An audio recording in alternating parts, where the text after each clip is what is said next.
Hello everyone, আসসালামু আলাইকুম। কী অবস্থা সবার? তো আমি কিছুদিন আগেই কিছু বীজ অর্ডার করছিলাম বাংলাদেশ থেকে, তো যেগুলো কিছুদিনের মধ্যেই পৌঁছে যাবে, 2-3 দিনের মধ্যেই চলে আসতেছে এগুলা। তো তাই ভাবতেছিলাম আজকে একটা জমি পরিষ্কার করে রেডি করে রাখবো আগে থেকে, যেন বীজগুলো আসার সাথে সাথেই রোপণ করে ফেলতে পারি। এই জমিটা আমি পরিষ্কার করে রাখছিলাম কালকে। এখানে ঘাসপালা একটু বেশি ছিল, তো এখান থেকে আর নিয়ে যাই না এগুলা। আমি চিন্তা করতেছিলাম এগুলো আগুন দিয়ে পুরাই ফেলবো। পুরানোর জন্য সর্বপ্রথম আমি আগে চারিপাশে পানি দিয়ে দিচ্ছি, কারণ এখানে যদি আগুনটা একবার ছড়াইতে পারে তাইলে পুরা মাজারা চলে যাইতে পারে। তো এরকম অ্যাভেলেবেল মাজারা পুড়ে গেছে যে অল্প আগুন থেকে আগুন ধরে যায়, তাই অনেক সাবধানে এখানে আগুনগুলো দিতে হয়। আমি তারপরে গেছিলাম একটা কোদাল আনার জন্য। কোদাল আনার পর কোদাল দিয়ে চারিপাশে জোর করে দিলাম পানিগুলো ঠিকভাবে চলে আসার জন্য।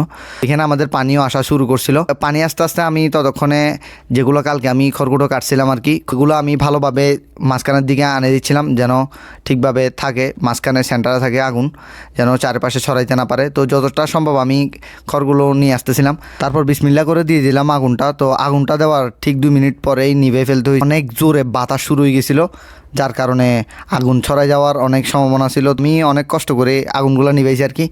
আর ওইদিকে আমার আগুন নিভাইতে যে আমার অবস্থা পুরাই খারাপ।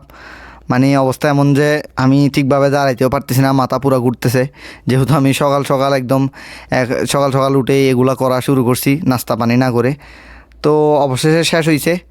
যাই হোক, আলহামদুলিল্লাহ ঠিকভাবে আগুনগুলা নিভাইতে পারছি, এতটুকুই অনেক।